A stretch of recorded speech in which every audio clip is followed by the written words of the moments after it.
That's the life of a cybersecurity professional. Yeah, We and can't I do much think, about it. We got to live with it.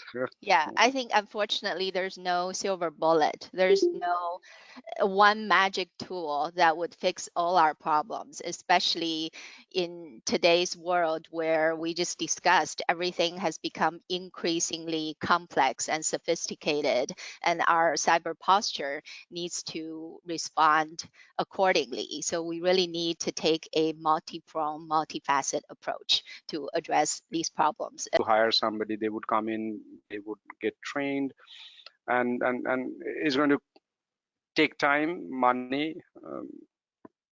Now, one solution for this is going for managed service. So somebody who has the tools and also can offer a layer of service on top of it. And if you're a mid-sized organization, and that's a great solution, because you may not need a full-time person for running that. And also managed services folks, they know the tools, and they also are trained on that. They have probably a better license price. Maybe they can pass on some benefit to you.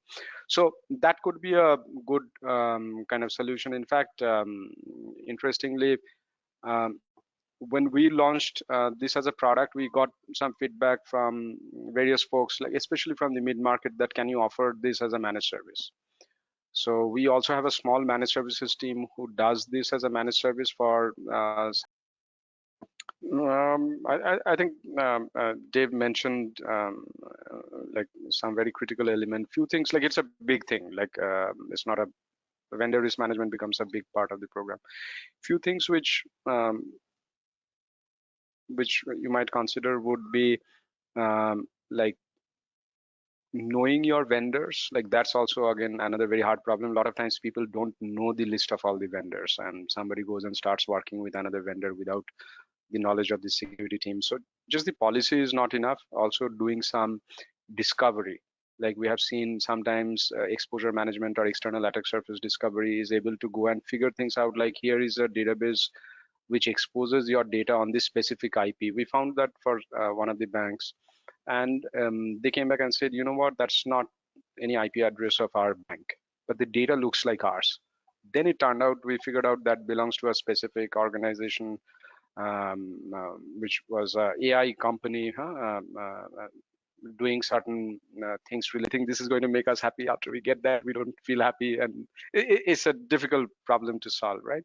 So risk management is something very similar. But one very interesting thing, like which is very similar to the happiness problem, is that you have some generally happy folks, and the happy folks, whatever bad thing happens, they come back to the happy state. And then you have generally unhappy folks, whatever good thing happens in their life, they generally come back to that negative state, right? So when it comes to risk management, I think it's very important that we build a program where we come back to the safe state as a business. So bad things can happen, risks are there, but can we come back to the safe state as a business? So the organizations which can kind of and this CSF is very close to that.